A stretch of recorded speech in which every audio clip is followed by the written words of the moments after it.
So, welcome back to Toronto, guys. Yep. This is your first show here in, what, 6 months, has it been? Yeah, it's actually at a club. We haven't played in a while. It's been over about a year and a half, I'd say. Oh, shit, that long. Like, we've played Digital Dreams, Right. other festivals. But yeah, this is like the first club play that we have over a bit. Yeah, because we played with Carnage. Yeah, we played with Carnage in November, but we weren't like the actual headliners. So. And why is it taking so long to get back to Toronto? Just been busy touring or in the studio? Yeah, I think we just we've been touring like throughout the U.S. and like Europe and stuff, and then we just been really busy, and then we wanted to wait to for the right time to do something here in Toronto. And do you have anything special planned for tonight, just in terms of Sorry. Do you have anything special planned tonight in terms of what you're going to be playing? Anything special for the Toronto show in particular? Yeah, we have a bunch of new music that we just kind of finished over the past month that we're going to be playing. We also have our new track Air that comes out on Monday. Yeah, so we're going to be playing that for sure. Maybe a special edit of it just for Toronto. And also just a bunch of local classic tunes that would work in Toronto that we grew up on. We're definitely going to drop a couple of those tonight too. And when you say that you're more nervous playing in your hometown because you have friends there, family, or does it not make a difference? To me, it doesn't really make a difference. It's not more nervous. It's just kind of more excitement, I think, because that you're going to have a good time with your friends or whatever. You know that the crowd is expecting a good show from us, so I'm excited to play. So yeah, so you mentioned your new track Air. It's been getting a lot of good support. Tiesto played it at Ultra. You guys went up on stage with him. Hardwell played in his podcast. So where did that song, where did the idea for that come from? How did that form? How did you find the vocalist? Tell us a bit about that track.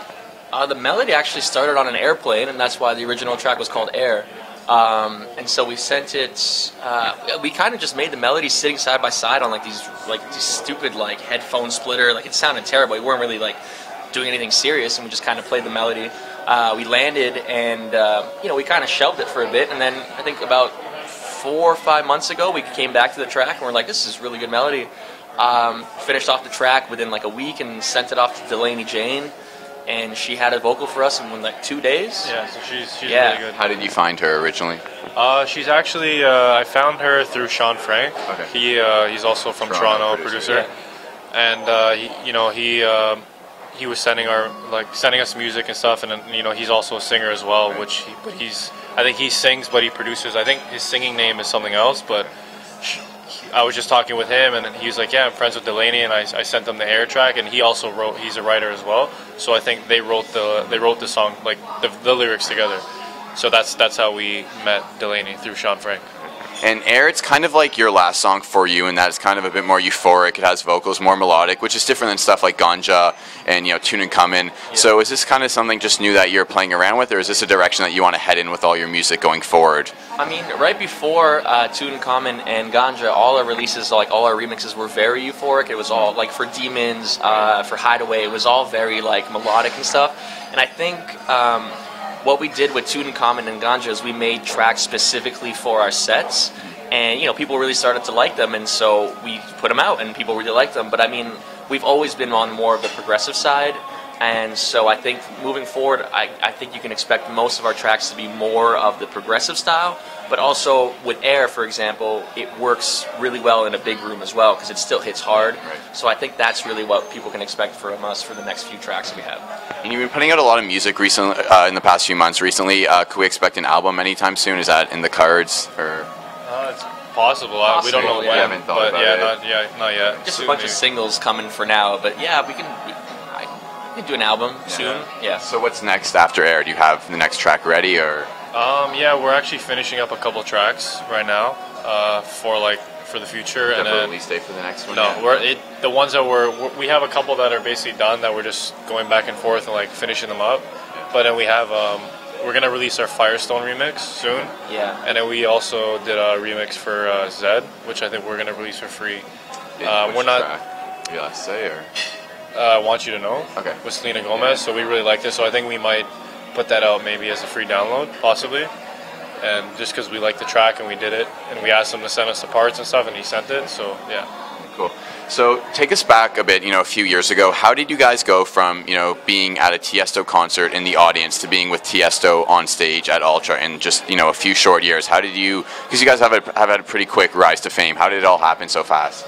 I think one of the big things for us was, I mean, after the Tiesto show, we kind of both were like really motivated, and you know, we went to the studio. We both quit our jobs like what three and a half years ago because we made one remix for a guy named Just Jack, and Tiesto supported it on his podcast. And Paul Oakenfold and Chucky, they were all playing the remix. So we're like, wow, you know, people are actually playing our music. Maybe it's like time that we take this more seriously. And quit our jobs and literally went to the studio full time for like 6-7 months. Really took our production skills to the next level. And then started putting out music and getting support from DJs everywhere. And I mean, since then it's just kind of, you know, you have to just continue putting out music or bootlegs, anything to keep your name relevant and anything to keep your brand growing is super important. And so I think we've been doing that over the last few years, but this year in particular we're really like hammering it out, like tracks, like pretty much every month and a half we've had a new track. And have you found it tough to kind of adjust to the new lifestyle since it's all been happening so fast? Well, it's the thing is it hasn't really happened fast because we've been doing it for so long. Like, you know, like DJing. I mean, you guys only really took off in the past year or two, like exponentially, right? I mean, the traveling is the weird part. I mean, we're getting used to it now, but at first, like, you know, being on like 6 flights in one weekend was the most exhausting thing ever. But now we've learned how to live with it, I think. And do you ever kind of, you know, when you're on the road, do you ever miss home? Do you ever feel like you're, you know, missing out on what your friends are doing here, what your family's doing here?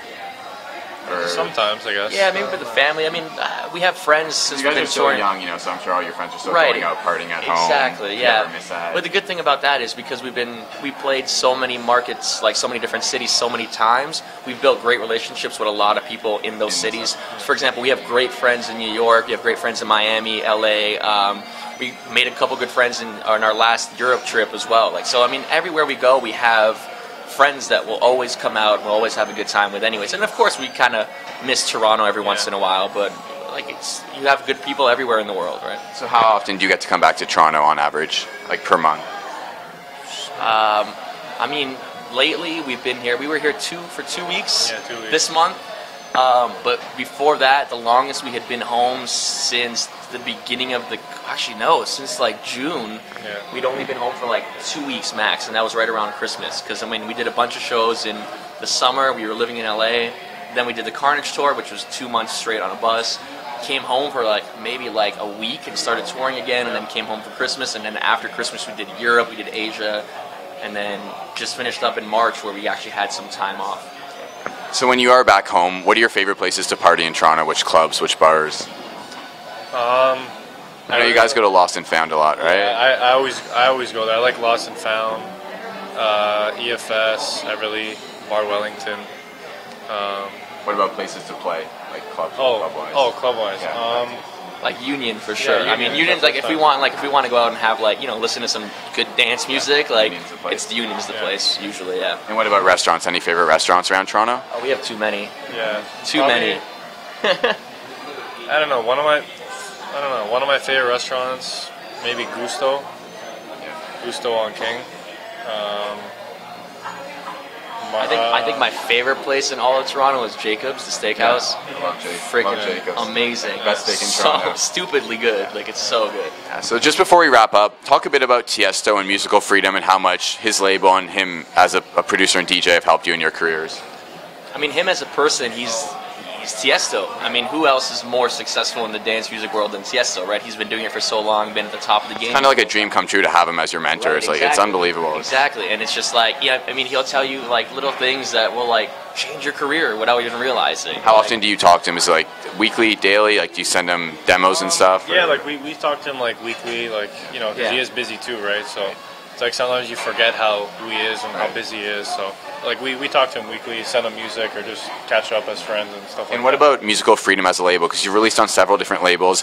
Recently, though, it's all been musical freedom. Why do you gravitate towards them? I think we found our home with musical freedom. It's just we can kind of do anything. We can do the hard stuff. We can do progressive. If we wanted to, we could do deep house, and musical freedom would release it. That's the whole premise of the musical freedom. You have free to do anything, and that's why we've always liked the label. We always looked up to it, and now that it's our home label, it's amazing. Do you see yourselves releasing on any other labels in the future? Or? Yeah, we're not physically exclusive. Yeah, we're not exclusive to it, but like I said, that was our favorite label to work with, and it still is one of our favorite labels. So we enjoy releasing on Musical Freedom. So it's not like we're gonna only release on there. We have options as well. Well, thank you so much for your time. Thank you so much. Good luck Thank tonight. you.